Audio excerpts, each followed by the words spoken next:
Bonjour, bienvenue dans ce nouveau potin de la paye. Potin consacré au risque en cas de non-adhésion à une prévoyance obligatoire.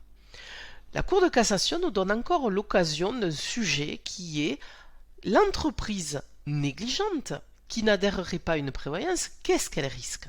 Alors, on reviendra à la fin sur la décision de la Cour de cassation qui porte notamment sur le délai de prescription de l'action du salarié pour l'entreprise négligente, mais on va en profiter pour faire le point sur qu'est-ce que la prévoyance, est-ce que c'est obligatoire, pourquoi c'est obligatoire et que se passe-t-il si l'entreprise n'adhère pas? Non, c'est quoi la prévoyance? Il y a plusieurs types de prévoyance. Une qu'on va tout de suite mettre pour l'instant entre guillemets de côté, c'est la prévoyance qu'on appelle la complémentaire santé, qu'on appelle couramment la mutuelle, qui est une obligation qui découle de la loi de proposer à tout salarié une complémentaire santé. En général, quand on parle de prévoyance d'entreprise, souvent on fait plutôt référence à des prévoyances qui prévoient des indemnités journalières complémentaires, par exemple en cas de maladie au-delà de 90 jours, qui prévoient aussi des rentes en cas d'incapacité, qui prévoit le versement de capital en cas de décès du salarié. Alors évidemment, versement du capital aux ayants droit du salarié décédé. Toutes ces prévoyances-là, est-ce qu'elles sont obligatoires? Alors l'obligation souvent découle des conventions collectives. En effet, c'est souvent la convention collective qui prévoit pour telle ou telle catégorie, ou pour l'ensemble des salariés d'ailleurs, telle ou telle prévoyance, tel ou tel risque qui doit être couvert. Donc l'employeur a évidemment l'obligation d'adhérer.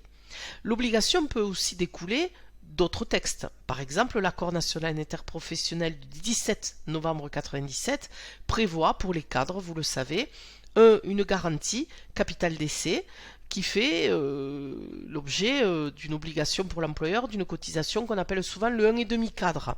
Voilà, c'est un capital qui va être versé aux ayants droit du salarié en cas de décès du dit salarié.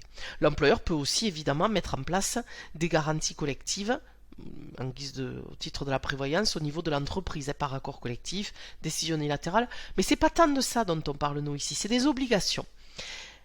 Que se passe-t-il si l'employeur qui a l'obligation, conventionnelle ou légale, de mettre en place la prévoyance, que se passe-t-il si l'employeur est en défaut? Alors là, c'est la cata. Le défaut d'affiliation est sanctionné systématiquement par la Cour de cassation par le versement par l'employeur des prestations auxquelles le salarié ou ses ayants droit auraient eu droit. L'exemple, décision novembre 1994, versement par l'employeur du capital décès. Alors d'ailleurs pour un cadre, pour info, le capital décès c'est 3 plafonds annuels de sécurité sociale, près de 140 000 euros. Versement, encore une décision, 18 septembre 2013, ou bien d'ailleurs 26 juin 2024, la fameuse décision qu'on va commenter un peu plus dans un instant, versement par l'employeur de la rente incapacité aux salariés, avec les rappels au titre des rentes qui auraient dû être versées et les rentes qui vont être versées jusqu'à l'extinction du droit pour le salarié, accompagné bien sûr des intérêts de retard. Bon voilà, donc attention aux défauts d'affiliation par l'employeur des régimes de prévoyance obligatoires. Le salarié, lui, quel est le délai qu'il a pour agir contre l'employeur négligent? On aurait pu imaginer que c'était une obligation liée à l'exécution du contrat de travail avec une prescription de 2 ans. Non, la Cour de cassation, dans cet arrêt du 26 juin 2024, nous dit que le manquement de l'employeur est finalement une action, l'action du salarié est une action en responsabilité civile. Alors là, on n'est pas sur le même délai, on est sur le délai de droit commun de 5 ans. Donc pour conclure, le risque pour l'entreprise, il est lourd financièrement, et surtout, il dure quand même un petit moment. 5 ans à compter du moment où le salarié s'aperçoit du défaut d'affiliation par l'employeur. Voilà, je vous dis à bientôt pour un prochain potin de la paye. Bonne journée.